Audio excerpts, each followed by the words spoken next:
And now, ladies and gentlemen, the welcome address here at the Eastern Himalayan Naturenomics Forum is due. And to do just that, may I please invite on stage Dr.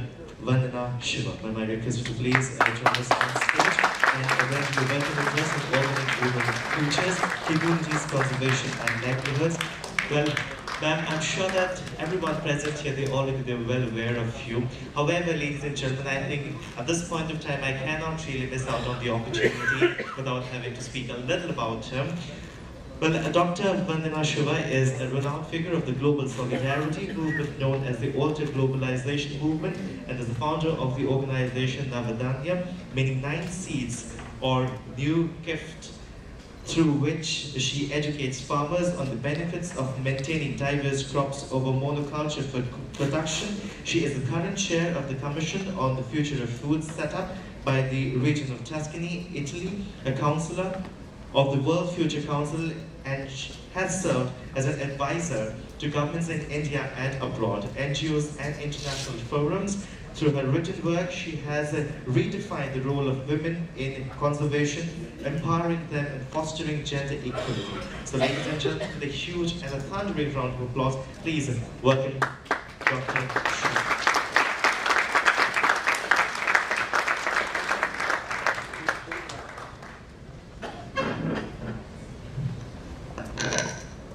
Thank you so much. Now, if I had had the opportunity to hear you all 3 years ago, I'd have come, of course. But you know, you get invitations from people you don't know and you have no idea what they do. And a lot of people just organize conferences and do nothing, and I don't waste my time. I'm extremely happy to come to join the foundation for this important, timely work on rural futures, and on the title you've given me, which is Organic Rural Futures, Communities, Conservation and Livelihoods. And for me, over the last 5 decades of my work, all 3 have always been interconnected. Whether it was forest protection through the Chipko movement in the 70s, it was of course conservation. It was the ultimate conservation movement that actually got logging banned above 1,000 meters in the central Himalaya. But it was a livelihood movement. It was women defending their livelihoods. And it was a community movement. You know, if 500 of them hadn't taken turns to sit in the forest to prevent the loggers from coming in. It was the most amazing organizing I have seen, and I learned organizing from there. They did it without money. They all put a fistful of rice. And that's what kept the community going. The kitchen would keep going for months on end. Chipko lasted from 72 to 81. And they had to keep these protests going. Every patch that was threatened, they would rotate. So everyone's children and cows and fields were taken care of. And most importantly, they practiced satyagraha on a daily basis, Gandhi's amazing gift to this land. The power of truth, the force of truth, the refusal to subject yourself to unjust systems. And today, for me, injustice is the combination of the violence against the earth and violence against people of a level that is putting our very future at stake. Of course, the conservation movement began protecting tigers and elephants, thinking they were under threat. But basically, the threat to those amazing mammals was a threat to every member of that ecosystem.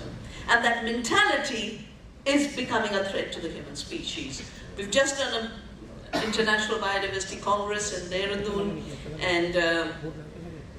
and I invited the schools. I said it's a scientific congress, but I think it's important to have the message from the children. You know what their central message was? They made a big dinosaur at the gate of the congress. And they put a little label on the dinosaur, "Let us not go the dinosaur way." They are seeing the threat of extinction for the human species. And of course, what's happening to our rural communities? is the first step of that threat. How could we witness 300,000 farmer suicides and not act? How can we on a daily basis see the forced migration? No one is leaving the village because it's an unviable place to be. It's been made unviable. You know, my mother came back to India as a refugee after the partition, and she was a senior government servant in what became Pakistan. And she said, no, I've broken every glass ceiling for women, now I'll be a farmer. She became a farmer, and her income is what saw us through. I mean, my father was a forest conservator, but she earned more from farming than he did from a government service. And can we think of that today? The farmers' movements keep asking for being peons in government offices. So something has gone very wrong with our rural future, which is a future of the civilization, because Gandhi always reminded us that India really is a land of villages. And he worked very consciously at the concept of the Gram Swaraj and viable economies, rural economies, nature-based economies. It is 150 years of his birth anniversary, and I think it's a very good moment to do something together on this. I volunteer that if you all come, if your foundation, while our fund is anyway there, we don't even need to rent a place. Your place is right there. Zero budget. Yeah. No effort. If Kamal Baba can come and all of you, it's something we can plan that next year, linking to Gandhi. I'm anyway writing a new little booklet to connect his thoughts on the economy with the thinking of those of us who spent our lifetimes on working on nature's economy, to put it together so that for the younger generations, oh, this old man, he's obsolete. You know, it changes into he's the future visionary. I have, over these 5 decades, started to see more clearly by the day the clash of 2 paradigms. One begins with colonialism, which hasn't ended, it continues in new forms. It gets aggravated 200 years ago with the fossil age. It gives birth to the mechanistic worldview and the reductionist worldview, and gives shape to economies that are extractive economies. When you talked about beyond commodification, beyond industrialism, those are all extractive economies. And on the other hand, we have nature's economy. That's how this civilization has sustained itself over millennia. That's how the amazing richness of our cultures has been given birth.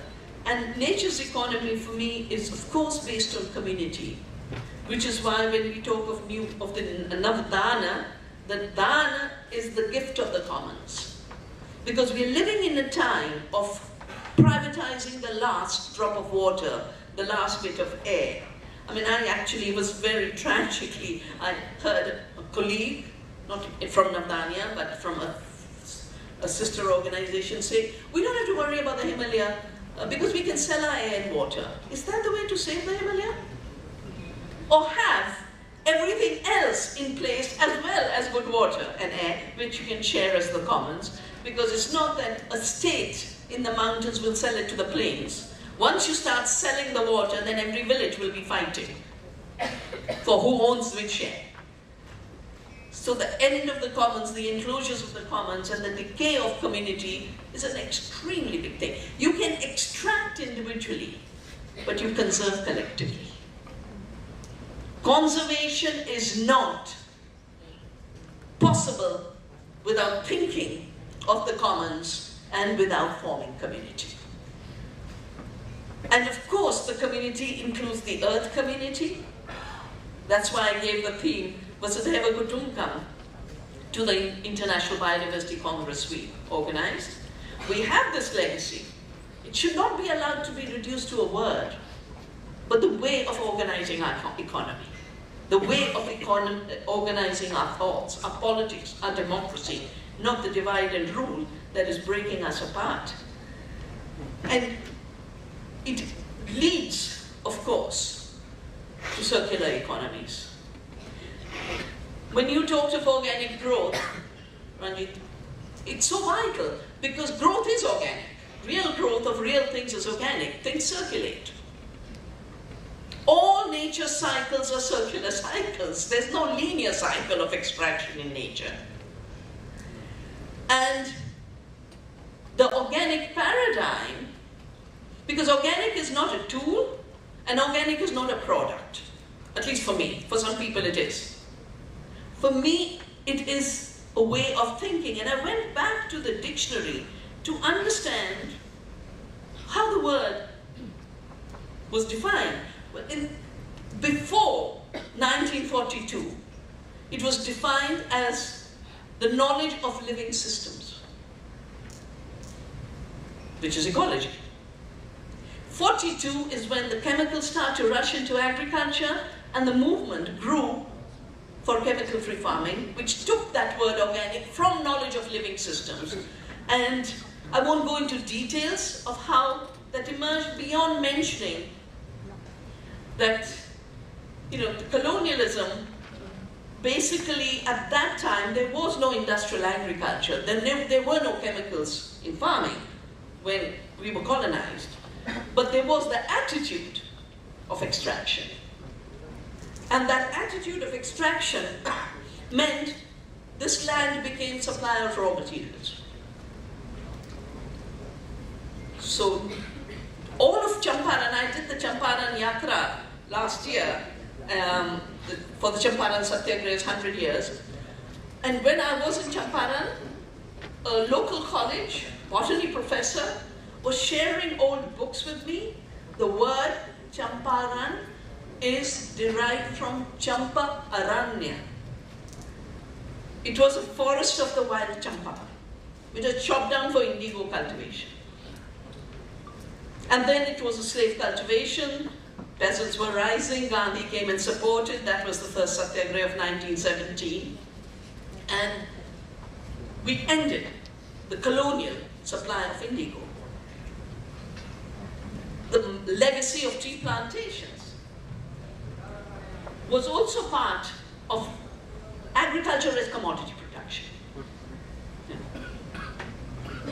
And that's why the search for how do you grow a rural economy in harmony with nature is a new search. Because the legacy is a colonial legacy where you didn't have to have harmony with nature, you didn't have to have respect for local communities and their knowledge. Decolonization, therefore, becomes a very important part of the way we define our rural future. With the addition of the chemicals came new problems. And when Albert Howard was sent to India in 1905, he was really sent to improve the commodity production. There was no word for agricultural science in those days. He was called the Royal Imperial Economic Botanist. They were economic botanists. And he arrived in Pusa, because the Pusa Institute was to have been set up in Pusa. And he says, the fields are fertile, they're no pests damaging the crops. I can do no better than make the Indian peasant my professor. My second teacher will be the pest. How do they function so they don't destroy our crop? Out of that learning, he did a book called The Agricultural Testament, which is often called the Bible of modern organic farming. But it's basically the distillation of centuries of Indian practices. And he pulled out the two principles that have also been the principles I learned from my works in forestry in the Chipko days. Nature works through diversity. Nature does not work by cultivating monocultures. Nature works through cycles. Howard gave it the book, the name, The Law of Return, which on the one hand culturally connects to an amazing concept in our cultures, the concept of rin. That when we are born with rin. We are born with rin, a debt to creation, because we're here, our debt to our parents, because they gave birth to us, and debt to our community, which sustains us. That's exactly what Howard called the law of return, and therefore the obligation of giving back. And I really love the way you said, CSR, no, this is our duty, this is what we have to do. It's part of being alive. Giving back is part of a dharma of being alive. Now, what has happened is the ruptures have been multiple levels. And first is the amazing illusion that really got institutionalized and is in everyone's brain and in every textbook that we are separate from nature. Whether we do it through app or what, I don't know. But that education has to be there, that we are part of nature. We'd be very dead if we were outside nature. And that's why I started the Earth University at Navdanya. It began as a little school of the seed. We began at Beat Vidyapith, but the demand from young people was so high for how do we think differently so we can live differently. So we offer courses at the Earth University. And again, I'm very, very happy that we join hands as a common course on nature's economy. A week course every year. We have the farm, we have good organic food, you don't have the poison air of Delhi. We actually have the purest water that the forest is filtering from us because we are next to the forest. The other separation that came out of the colonial mode of thought was the separating of the wild.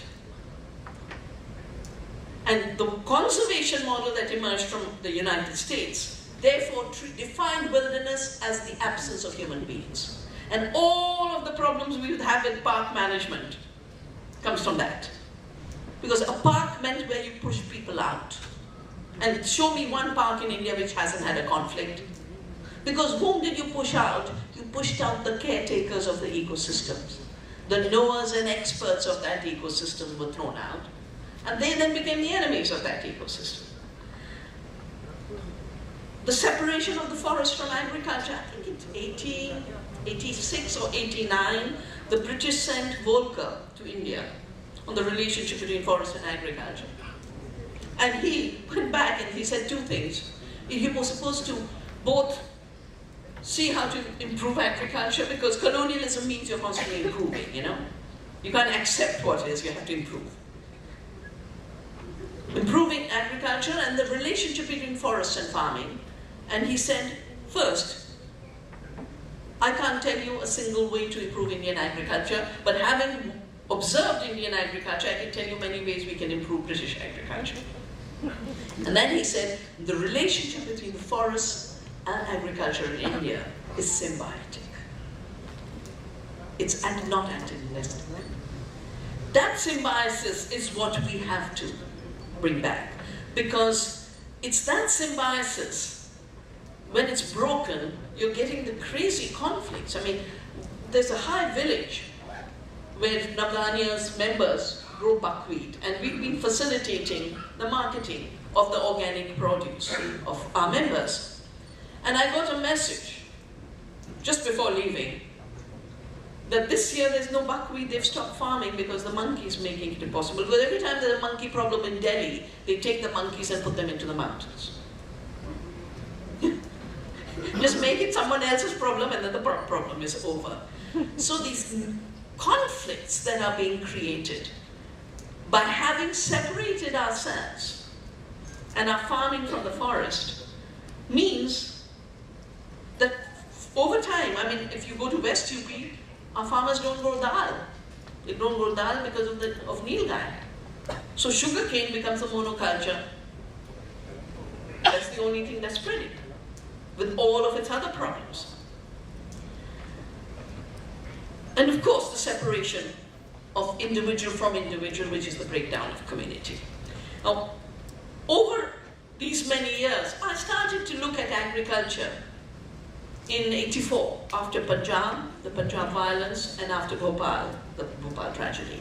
And in those days, I was working for the United Nations University, And I said to them, I was working on a program called Ecology and it was called Conflicts Over Resources, and I did a book for SAGE called Ecology and Politics of Survival, which is exactly on the theme we are talking about.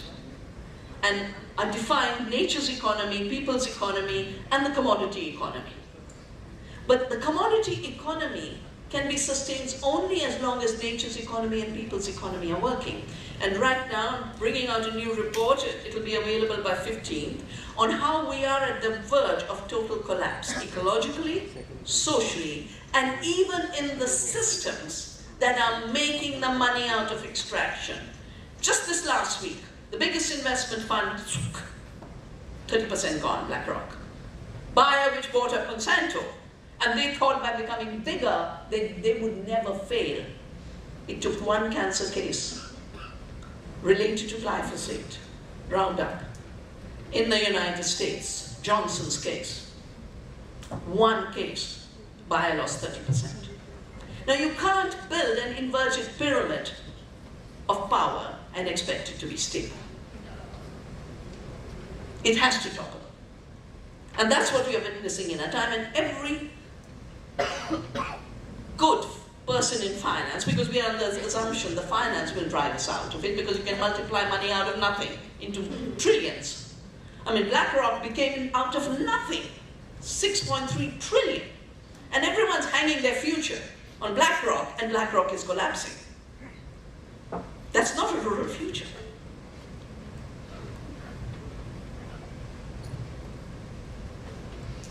The erosion of the very base which supports that last line, the last bit is the profit, the last bit is the commodification. It can't be the driver. The driver has to be nature's economy. And redefining the economy has become now a survival imperative. So over the last few years it's become so clear the mega problems of the planet, whether it be climate change or species extinction or the water crisis or the desertification and the soil crisis, 75% of this is related to the way we produce our food and distribute it. 75%. 75% of soil degradation and land degradation. It's definitely 75% water, in some countries 90% water. The Living Planet report has just come out, just reconfirming the evidence that 60 to 75% species gone. Now when I think of 70% freshwater species gone, what's killing the freshwater species? The pesticide runoff.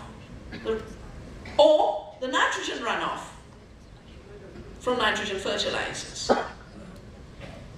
And of course climate change, my book Soil Not Oil, it was Copenhagen, and people weren't talking of agriculture in the climate thing. It was about, it stopped at energy. But not only are huge fossil fuels used to do the kind of farming being done in the United States, and it's David Pimentel studies are showing that it's 10 units of input of energy for the production of 1 unit of food as output. It's a negative energy equation. But then the food miles for everything you eat, you're transporting it to 10,000 miles. And the packaging, I've said it in all my campaigns. Modi ji, if you want a Swachh Bharat, you'll have to begin with the Swachh Bhojan. Because the minute you make food packaged, then in the remotest area, you're going to get piles of aluminium and plastic. Aluminium and plastic are the rucksack of the non-local food system, the non-fresh food system, which is destroying, on the one hand, our health within. So it's garbage within and garbage outside. And the regeneration of the local economy, of the rural economy, means that just because some people, I just did a calculation about Pepsi got 20,000% more than the farmer got for the potato. 5 rupees for a 50 kilogram bag this year in UP. And for a 20 gram packet of chips, 20 rupees. Just do the calculation. Now just because that's the level of margins you can get doesn't mean you let this country be drowned in garbage and our kids be drowned with junk food. This is the decisions where we need a transition. Now, for every problem that has been created, and that's on the planetary side. Take the socio-economic side. Farmers everywhere are plunging. The suicides are one indicator, but it's not only Indian suicides. I read every second day a French farmer is committing suicide. In America, suicide rates of farmers are much higher than the suicide rates on the average. Australia, it's the same issue, everywhere.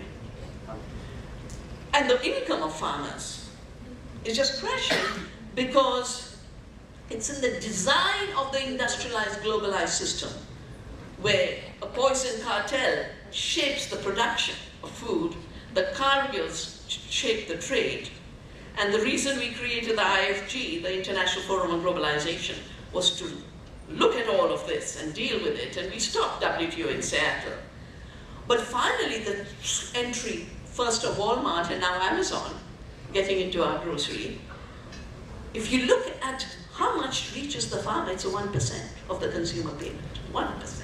How can there be a rural future on that model? And then of course, they're thinking on the one hand, the Monsantos are thinking of farming without farmers because they've taken over the Climate Corporation, the Soil Data Corporation, they want drones, spyware in the tractors, you don't need the farmer anymore. The drones will spray the poison. That's what the farmer did. The farmer did tractor driving. Now you have driverless tractors. You don't need the farmer. And then you don't need the displaced farmer who became a teller at a supermarket. Because these will be automated too. So you have no people in the future. The reason we need to begin thinking of rural futures is from there we'll be able to think of the human future, because otherwise, in the thinking of the dominant paradigm, which can't think outside its own box, there is no place for humans, like there was no place for the tiger, like there was no place for the elephant, like there was no place for the forest. Now there's no place for humans on that trajectory. But that trajectory is not inevitable. We have another path. We have the other path that nature is showing us. We have the other part that 10,000 years of our civilization has shown us. We have the other part that half a century of conservation-based economies have shown us. And our own work in Afghania has shown that we cannot just get rid of the 50% contribution that industrial agriculture makes to greenhouse gas emissions. Of course we can reduce that, but we can do more, because while you can set up a solar energy farm, or you can set up a wind farm, they are still machines and do not have the living capacity to absorb the carbon and the nitrogen from the air and put it back in the soil. Only plants do. And only through organic farming can we provide a 100% solution. I'm not going to go through details to respect time, but we've just synthesized our 30 years of work. It's biodiversity, agroecology, regenerative organic farming on every aspect. How, on the climate front, we heal the carbon cycle. We repair the broken planetary boundaries. How on biodiversity, 93% displacement. We've not just conserved the plant diversity, but by conserving biodiversity of plants, the web of life does the rest. We've got 6 times more pollinators on the Navdania farm in Dehradun than there are in the forest next door. There's a PhD that's been done on that subject. And on water, where everywhere with industrial farming, the story is declining water table. Our water table on the farm has come up 70 feet. And we are now irrigating 75% less for the little bits of 80% of our paddies do not need irrigation, they're rain-fed. But the few that do, we're reducing, because now the soil has become the ultimate water reservoir. I think it's very important to start connecting the water crisis to rebuilding organic soils. We changed the metric, because all of agriculture, including in tea, it's about yield. Because once you're only thinking commodity, you're not thinking of the quality of commodity. You're just thinking of the weight, because what goes onto a truck or a container is weight. But if it's nutritionally empty and toxic, it's causing malnutrition on the one hand and the cancers on the other. So quality matters. And we have to have a different way of valuing quality. That's what the organic movement has done. There is an attempt to make it look like this is only for the rich. No. Not only does the last child have a right to good food, the last being has a right to good food. The pollinators have a right to good food, because when they don't get good food, they're going extinct. And now they're saying we'll be able to overcome this one. I mean, it's unbelievable. It's unbelievable. I was just reading, just for coffee, there are 20 trillion pollinator trips to keep one commodity crop going. They want to make robotic bees. Robotic bees. First of all, they can't make all the diversity of pollinators because they don't even know what they are. And when they talk about robotic bees as if engineering a living world is to perfection, my life has been spent on the false claims to perfection of the Green Revolution. I wrote the book called The Violence of the Green Revolution. Of genetic engineering, I mean, the reason Monsanto is so fond of me is because I've done so much work on the false claims of the GMO question. The BT cotton has failed. The bollworm was more intelligent than Monsanto. It has emerged resistant. And now they're talking about, no, we're going to have robots and artificial intelligence, and it's going to be the perfect agriculture, farming without farming. Just got some interesting data from Australia. So they had this robot. It took 100,000 images of differentiating between pests and weeds. And then this robot went to the field spraying herbicide. And it killed all the real healthy crops, and the fields flourished. It got it wrong. Not a woman I know who works in a field harvests about 200 uncultivated edibles. She never gets it wrong. She knows what plant does what. But the poor robot, I mean, this putting trust in a machine higher than trust in ourselves, our responsibility, our intelligence, or nature's intelligence, I think that's the threshold we are at. And the work on nature's economy can actually show another path. So we redefined the metric. We started to say the issue is not yield per acre, but health per acre. And we started to measure nutrition per acre. We went to 200 of the Navdanya farms across the country. We took all the biodiversity they were producing, took an assessment of it. Then we converted it into nutritional data. We can feed 2 times India's population through a conservation-based, biodiverse, rich agriculture. 2 times India population. We are destroying our forests, destroying our farms, destroying our farmers, destroying our soil, destroying our water, with the claim of we are feeding the world. We are starving the world. 250 million people of India not getting enough food. 1 billion across the world. This is not a success story. And everyone's being made to grow corn and soya, corn and soya, corn and soya. 90% of it is going for biofuel and animal feed. It's not going for food. It's not going for food. Then we said the price issue is so fake, which is where the losing enterprise you were talking about, because the price is so manipulated. So we wrote another book called Wealth Per Acre on true cost accounting. The externalities of chemical farming, basically we took government data of what's the destruction. And then we took the UN valuations. It's 1.3 trillion for environmental and social destruction. But you add the cancer, the diabetes, the neurological problems, add all the food-related chronic diseases, it's another 1.5. We are talking about 3 times India's GDP as the externality that's not counted. And so we need to do another kind of accounting. And on the other kind of accounting, where you actually honestly say, okay, what does a biodiverse organic farmer have as their cost benefit? And what does a commodity-chasing chemical farmer? Across the board, for different crops, the Navdanya members are earning 10 times more than the chemical commodity farmers. 10 times more. 5 times higher than the Prime Minister's target. You mentioned how the Prime Minister has talked about Northeast, after Sikkim as a 100% organic state, the Northeast going organic. I don't think we should allow the government to not deliver on its promises.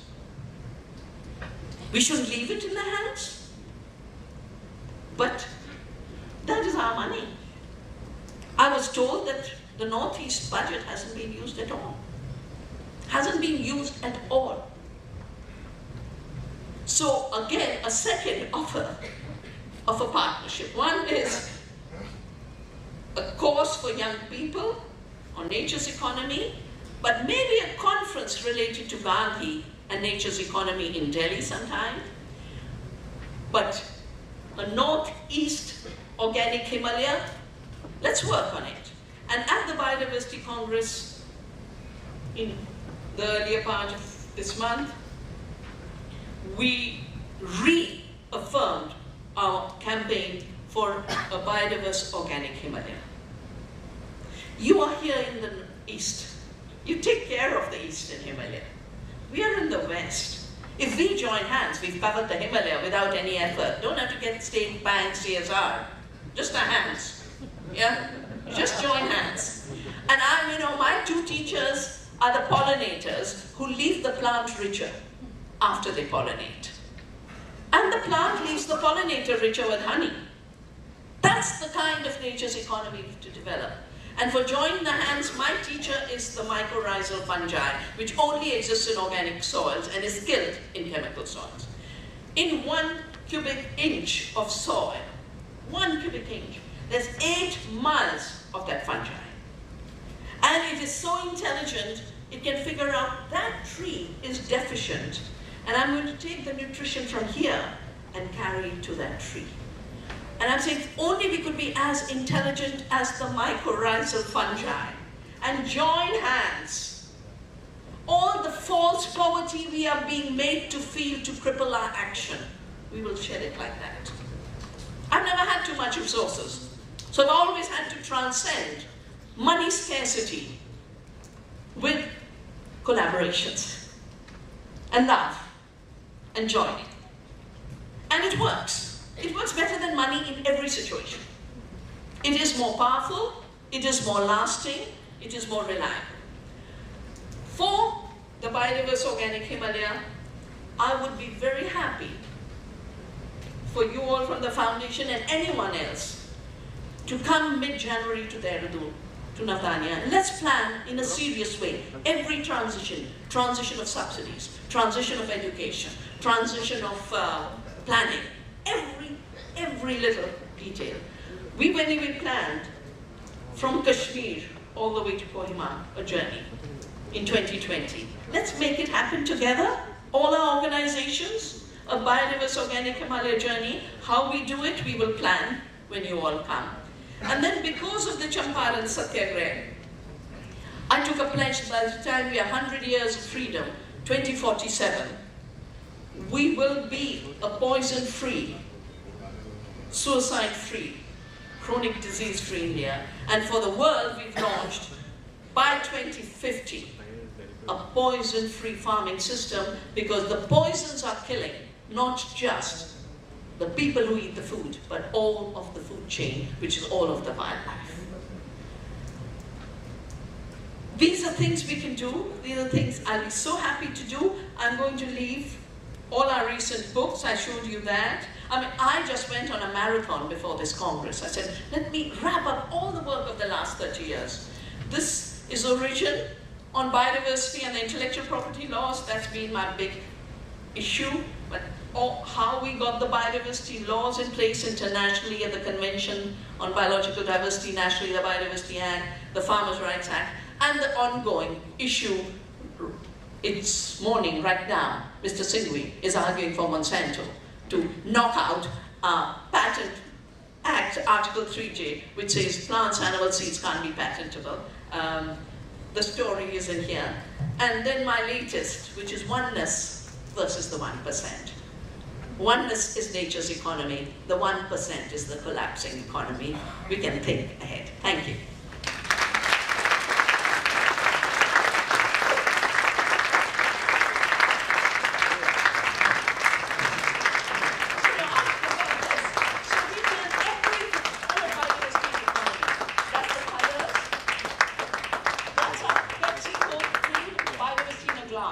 All the biodiversity that give us healthy drinks.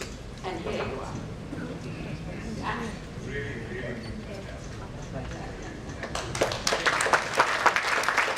you so very much, Madam, for your thought-provoking and insightful commentary on this complex subject.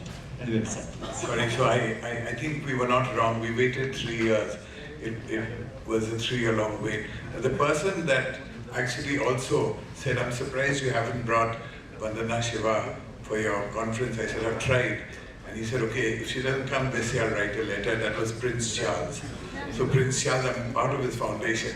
So he told me that I know her very well. She's a person who really deserves much more recognition than there is in India. I said, no, she's very well known, may not be stated. So he offered to write a letter influencing you, but thank you for saving me that one letter. And thank you again, and a big round of applause. Thank you. Well, ladies and gentlemen, of course, this is a very, very serious business. However, I would once again like to take the opportunity and say that you look absolutely adorable. She looked so adorable the moment she was here. She was going on with the lecture. I could just see onto her, look onto her face, and I went gaga over the fact that she looks absolutely adorable. So ladies and gentlemen, once again, a very big round of applause for her. Thank you so much for joining us this morning. Anyway, ladies and gentlemen, as a tribute to Dr. Vandana Shiva, the organic growth leader, we call to the stage Mr. Jagdish Kandel and contractees of APPL, that's Amalgamated Plantation Private Limited, to present a set of organic growth and also an e-journal which keeps its audience posted about all the latest technological advances and breakthroughs in organic farming, current happenings and forthcoming events with a special focus on the northeastern frontier region